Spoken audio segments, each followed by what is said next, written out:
Teman-teman, mari kita bersatu di dalam doa. Terima kasih Tuhan Yesus, terima kasih Bapa yang baik. Kami mau belajar agama Kristen. Kau berkati Bapa, biar apa yang kami pelajari, biar apa yang diajarkan kepada kami, biar kami bisa paham dan kami bisa mengerti Bapa. Terima kasih Tuhan Yesus untuk guru yang telah mengajarkan kami, untuk guru yang telah membimbing kami. Kau berkati untuk Bu Yuni Bapa, kau berkati keluarganya, kau berkati pelayanannya. Kau jadikan dia terang dan garam Bapa dimanapun dia berada dan menjadi berkat bagi lingkungan sekitarnya. Kau berkati juga untuk Pak Manahan dan Pak Jo. Apa yang mereka kerjakan kau buat berhasil Bapa, dan kau berkati untuk anak-anakmu yang telah kelas 9.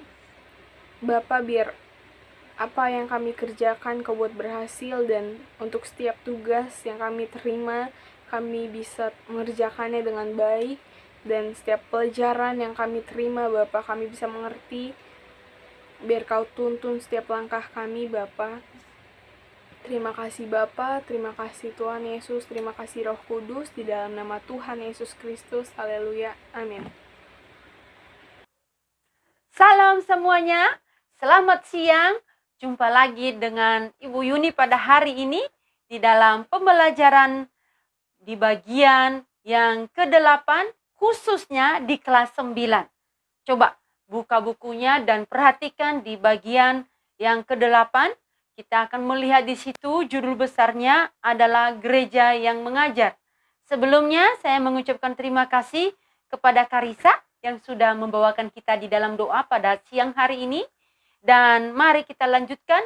Yang pertama di bagian 8 ini yang perlu kita pelajari adalah arti mengajar. Dalam bahasa Yunani, kata mengajar disebut didaskein. Didaskalia, kata dasarnya adalah ajar. Memiliki arti petunjuk yang diberikan kepada orang supaya diketahui atau dituruti. Jadi, dalam kegiatan ajar mengajar, ada orang yang bertindak sebagai pemberi pelajaran atau petunjuk, yaitu guru atau pengajar.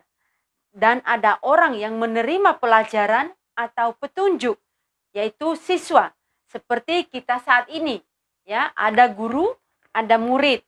Nah, kisah keluarga bangsa Israel dari Mesir mengungkapkan cara Allah mengajar bangsa Israel agar benar-benar dapat menjadi bangsa pilihan Allah, bangsa yang berkualitas, bangsa yang dapat menjadi contoh bagi bangsa-bangsa lainnya.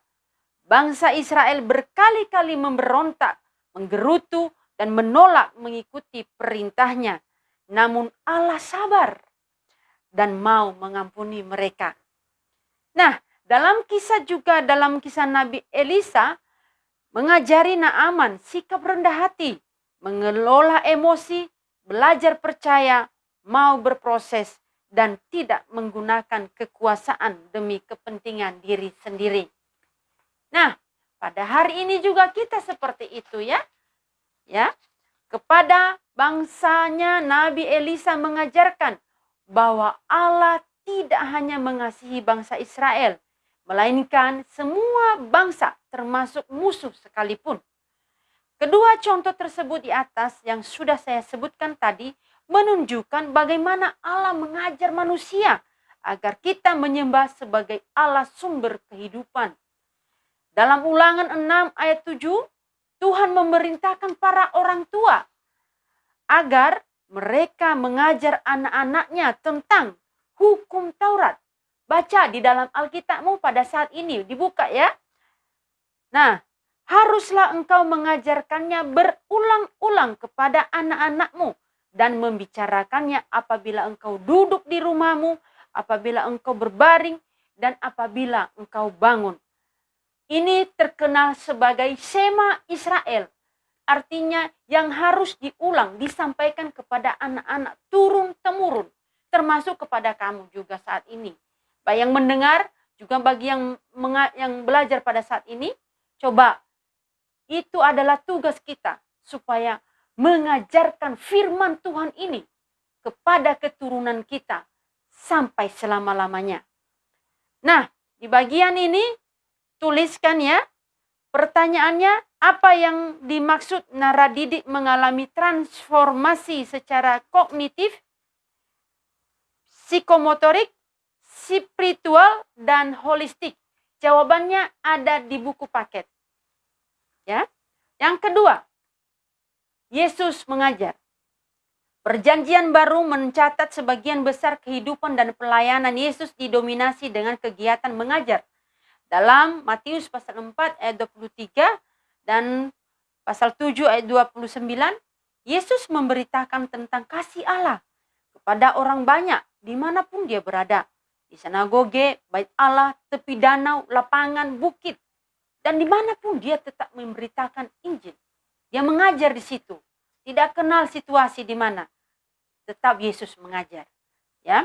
Dalam Lukas pasal 2 ayat 41 sampai 47, Yesus mengajar di bait Allah juga.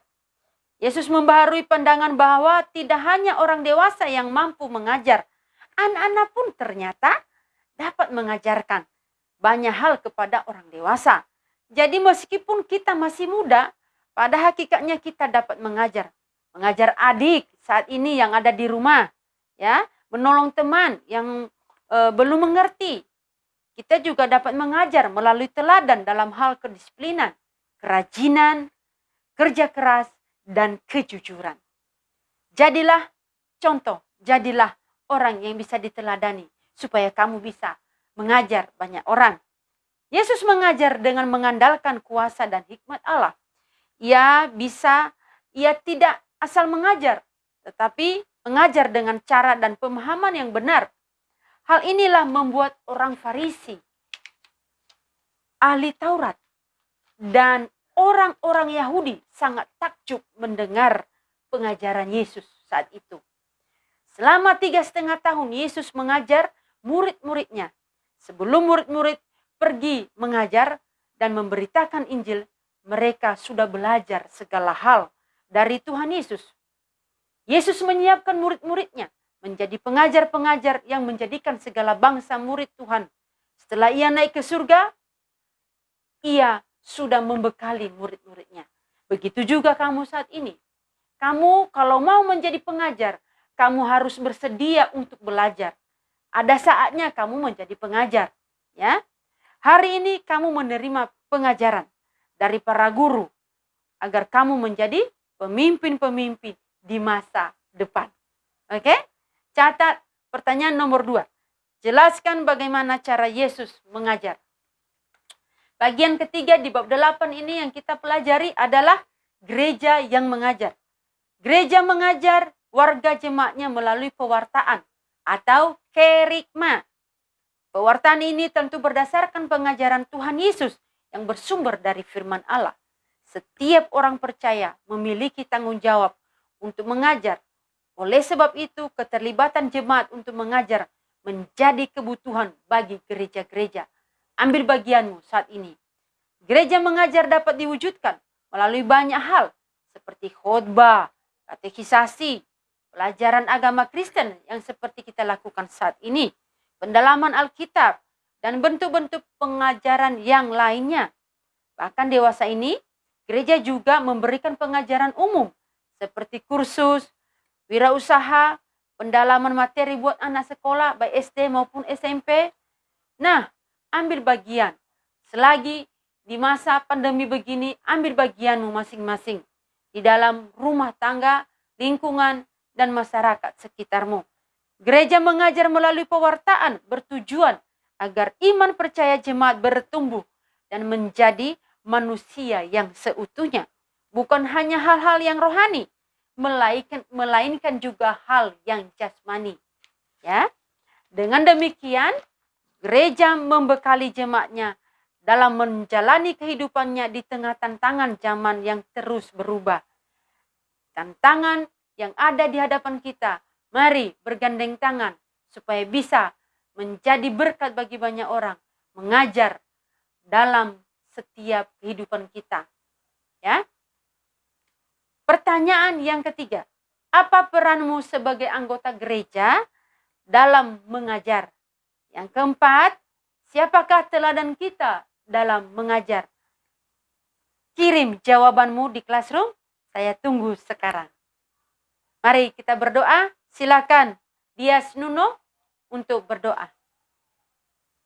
Mari kita berdoa. Ya Tuhan, kami telah menyelesaikan KB online pada hari ini ya Tuhan. Semoga pelajaran kami terima pada hari ini bisa berguna dalam keseharian kami ya Tuhan. Saya juga berdoa untuk Bu Yuni yang telah mengajar kami. Bila Bu Yuni kesehatan yang baik dalam kondisi yang seperti ini, juga bila dia umur yang panjang ya Tuhan. Saya juga mau berdoa untuk teman-teman kami yang belum KB online ya Tuhan. Bila mereka kesadaran diri yang baik dan mau KB online ya Tuhan. Amin. Tuhan Yesus memberkati. No